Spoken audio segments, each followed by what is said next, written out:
देहरादून की बात करते हैं। वहां सांस लेना अब दुश्वार होता जा रहा है। प्रदूषण विभाग के आंकड़ों से साफ हो गया है कि आने वाले 5 सालों में दून में भी प्रदूषण का ग्राफ बढ़ जाएगा। बढ़ते प्रदूषण को देखकर ऐसा अनुमान लगाया जा रहा है कि साल 2022 तक दून की हवा में रेस्पायरेबल सस्पेंडेड पार्टिकुलेट मैटर यानी कि RSPM 10 की दर से 500 माइक्रोग्राम प्रति क्यूबिक मीटर तक से ज्यादा हो जाएगा। दून में पर्यावरण संरक्षण एवं प्रदूषण नियंत्रण बोर्ड PM10 पर वायु प्रदूषण को मापता है और इसके मुताबिक RSPM 500 माइक्रोग्राम प्रति क्यूबिक मीटर को अगर माना जाए तो 5 साल बाद दून की हालात जो है वो बदतर हो जाएंगे और सांस लेना वहां पर मुश्किल हो जाएगा।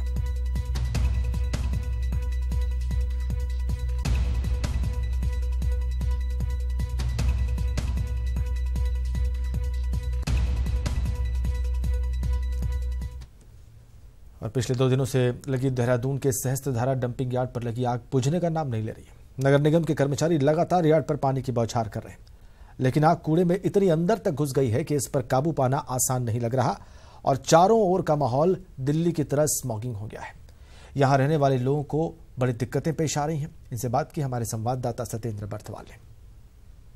सहस्त्रधारा रोड पर स्थित ये डंपिंग यार्ड आप साफ तौर पर देख सकते हैं कि कुछ शरारती तत्वों द्वारा इस डंपिंग यार्ड में परसों रात को आग लगाई गई थी, जिससे ये आग पूरी फैलकर और अभी 2 दिन बीत जाने के बाद भी अभी ये आग इस डंपिंग यार्ड में अभी भी स्थित है। आप साफ तौर पर देख सकते हैं नगर निगम भले पूरी जोरों मशक्कत कर रहा है कि इस आग को बुझाया जाए और जो यहाँ की जो आबो हवा है वो डिट टू डिट लग रही कि जैसे दिल्ली में एक अभी स्मॉगिंग हुआ था, उसी तरह का पूरा ये वातावरण चारों तरफ से बर्बाद हो गया है। कुछ हमारे साथ यहाँ पे स्थानीय लोग हैं, इनसे जान लेते हैं कि किस तरीके से ये लोग अभी यहाँ पे रह रहे हैं, क्योंकि जो धुआं चारों तरफ उड़ रहा है, कैसे आपको ये दिक्कतें हो रही हैं?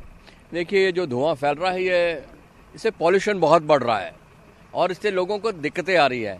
पर ये जो है कोई बड़ी वो लगती सोची समझी किसी ने शरारत की है, एक तरफ से आग नहीं लगी है, इसको चारों तरफ से आग लगाई गई है। 2008 में इन्होंने नगर निगम वालों ने हमको लिखित आश्वासन दिया था कि 6 महीने में हम शिफ्ट कर देंगे और 2008 से आज 2017 समाप्त होने जा रहा है। अब ये नए नगर आयुक्त जो आए हैं, इनसे हमें बहुत उम्मीद है कि हमारी उम्मीद अब पूरी होने जा रही है। हम बहुत धन्यवादी हैं इन जोगदंडे साहब के। परसों रात से जितने इन्होंने एफर्ट किए हैं, आज तक किसी ने कोई एफर्ट ऐसा नहीं किया है और उम्मीद करते हैं कि 30 नवंबर के बाद यहाँ कूड़ा नहीं आएगा और हमारी ज़िंदगी बहुत अच्छी कटनी शुरू हो जाएगी। नगर आयुक्त जो यहाँ पे देहरादून में है वो भी अभी हमारे साथ मौजूद हैं। सर, पूरा डंपिंग यार्ड पे आग लगी पड़ी है, आपके पूरे एफर्ट और जितने भी आप एफर्ट कर सकते हैं वो आप कर रहे हैं, पानी के लगातार आप यहाँ पे वो कर रहे हैं। यहाँ के जो स्थानीय लोग हैं उनका साफ तौर पर पिछले 10 साल से एक आश्वासन की जिंदगी वो जी रहे हैं, तो क्या लगता है कि आप इस समय जो 30 नवंबर के बाद यहाँ क्या डंपिंग यार्ड जो ये बना है, जो नया बनने जा रहा है सिसमबाड़ा, उसमें पड़ेगा? 30 नवंबर से हम लोग का सहस्त्रधारा जो ट्रेंचिंग ग्राउंड है इसको हम क्लोज कर रहे हैं। इसके बाद में इसका साइंटिफिक ट्रीटमेंट भी किया जाएगा और हमारा जो सारा कूड़ा जो शहर का कूड़ा रहेगा इसको हम लोग शीशमबाड़ा जो हमारा ट्रीटमेंट प्लांट है इट इज़ 90% कम्प्लीटेड नाउ, तो उसमें हम लोग शिफ्ट कर लेंगे। तो इससे पहले जो था कि हमारे पास ऑप्शन नहीं था कि हम कूड़ा कहाँ ट्रीटमेंट करें, क्या करें, बट आज की स्थिति में हमारे पास में एक ऑप्शन उपलब्ध है। हमारी जो ट्रीटमेंट फैसिलिटी है, ट्रीटमेंट प्लांट है, it can be operational by 1 December. तो 30 नवंबर के बाद से यहाँ पे कोई कूड़ा हम लोग नहीं भेजेंगे और जो बाकी शहर का कूड़ा रहेगा इसको हम ट्रीटमेंट वहीं पे कराएंगे। बाकी जो आग यहाँ पे लगी हुई है 2 दिन से हम इसको देख रहे हैं, इसमें पानी का छिड़काव लगातार कर रहे हैं, लेकिन आग का जो स्केल है, इतना बड़ा स्केल पे कभी आग लगी नहीं थी यहाँ पे और ये किसी ने जानबूझ के मेरे ख्याल से शरारती तत्वों ने लगाई है। तो इसमें हम एक जांच भी कर रहे हैं और जिनका नाम सामने आ रहा है उनके खिलाफ FIR भी दर्ज कर रहे हैं। भले नगर आयुक्त का भी कहना है कि ये जो हम डंपिंग यार्ड है इसे हम 30 नवंबर के बाद यूज़ नहीं करेंगे, इसके बाद जो डंपिंग यार्ड होगा वो सिसमबाड़ा में होगा। लेकिन अभी जो आग लगी पड़ी है, आप साफ तौर पे देख सकते हैं कि इस आग से चारों तरफ का जो वातावरण है बिल्कुल दूषित हो चुका है और ये दिल्ली के जैसे जो दिल्ली में अभी पूर्व में जो स्मॉगिंग हुआ था उसी की तरह पूरा ये एरिया यहाँ पे धुंध से चारों ओर से धुंध में तब्दील हो गया है। कैमरामैन मोहित पोखरिया के साथ सत्येंद्र बर्थवाल, ETV न्यूज़, देहरादून। सत्येंद्र बर्थवाल इस वक्त देहरादून से हमारे साथ सीधा कनेक्ट है। सत्येंद्र, अभी आप बात कर रहे थे और आपकी बात से 2 बातें जाहिर हुई। एक तो बात यह कि 2 दिन से जो ये आग लगी हुई है वहां पर कूड़े में, ये शरारती तत्वों ने लगाई है, तो क्या पता चल पाया है कौन लोग हैं ये, क्यों इन्होंने आग लगाई थी? एक बात। और दूसरी बात, कहां शिफ्ट हो रहा है ये ट्रेंचिंग ग्राउंड और कहां इसके बाद कूड़े का ट्रीटमेंट होगा, इस बारे में भी दर्शकों को बताइए।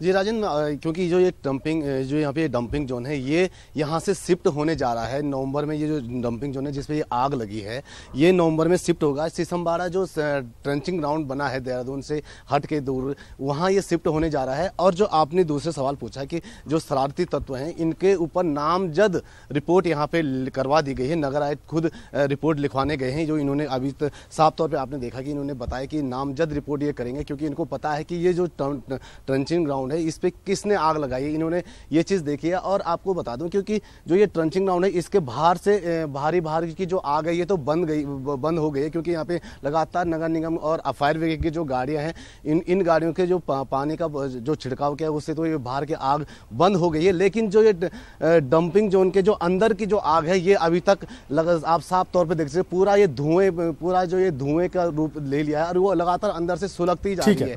लगता नहीं है कि इतनी जल्द से जल्द इस जो ग्राउंड है इस पे हम काबू कर पाएंगे। जी दुखद है, ऐसा नहीं होना चाहिए था और उम्मीद की जाए कि ये उस पर भी काबू पा लेंगे फायर ब्रिगेड के लोग और लोगों को राहत मिलेगी। धन्यवाद आपका सत्येंद्र बर्थवाल।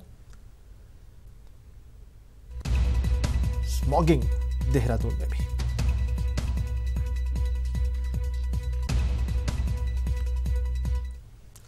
इधर हरिद्वार के पथरी इलाके में तेल के टैंकर में भीषण आग लगने से हड़कंप मच गया।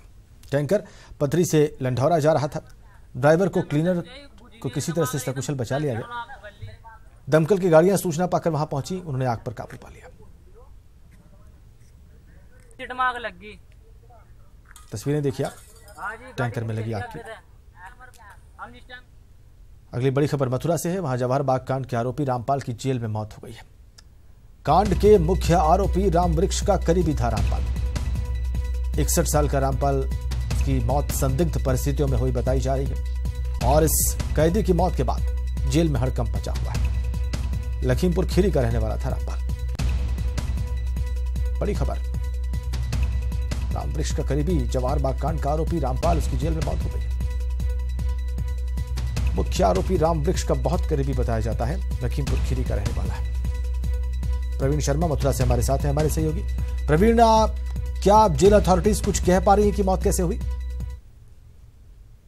पर अब बताया जा रहा है कि आज सुबह जब बाथरूम में नहाने के लिए गया था तभी उसकी एकदम मौत हो गई, संदिग्ध परिस्थिति में मौत हुई। रामपाल की मौत से जिला प्रशासन में हड़कंप मच चुका है, क्योंकि बता दें कि मथुरा का जो बहुचर्चित जवाहर बाग कांड था उसका मुख्य आरोपी रामवृक्ष यादव उसके करीबी बताया जा रहा था। ये काफी करीब था और पुलिस ने इसको लखीमपुर खीरी से गिरफ्तार किया था। उसके बाद जब यहाँ 2 जून 2016 को जब जवाहर बाग की जब घटना हुई थी उसके बाद से जो रामवृक्ष पुलिस की गिरफ्त में तो आ गया, लेकिन जो इसका करीबी था जो यहाँ से फरार हो चुका था। उसके बाद पुलिस ने दबिश देकर इसको गिरफ्तार किया था, वहां से गिरफ्तार करके लाई थी।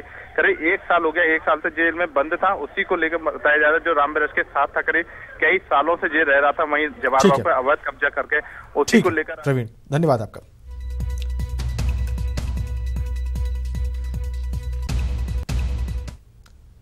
और आइए देखते हैं टॉप न्यूज। प्रधानमंत्री मोदी आज से फिलीपींस की यात्रा पर जा रहे हैं। वहां पर वो 25वें भारत आसियान और ईस्ट एशिया समिट में हिस्सा लेंगे। 36 साल में किसी भारतीय प्रधानमंत्री का ये पहला मनीला दौरा है। सीएम योगी आदित्यनाथ चुनावी जनसभा को संबोधित करने के लिए 14 नवंबर को बहराइच जा रहे हैं। 14 नवंबर को शाम 3 बजे दोनों नगर पालिकाओं और दोनों टाउन एरियाज के मतदाताओं को महाराज सिंह इंटर कॉलेज के मैदान में वो संबोधित करेंगे। यूपी के सीतापुर में पुलिस लाइन समेत जिले के विभिन्न थानों की मरम्मत के लिए शासन से मिली धनराशि में 30 लाख रुपए के गबन का मामला सामने आया है। गबन का आरोप जिले के तत्कालीन पुलिस अधीक्षक सौमित्र यादव और सीओ सदर उमाशंकर सिंह पर लगा है। अमरावती बाल फिल्म महोत्सव आज से शुरू हो रहा है। विजयवाड़ा में होने वाले इस फिल्म महोत्सव में कई फिल्में दिखाई जाएंगी। साथ ही फिल्म जगत की कई हस्तियां फिल्मों पर चर्चा के साथ वर्कशॉप में हिस्सा लेंगी।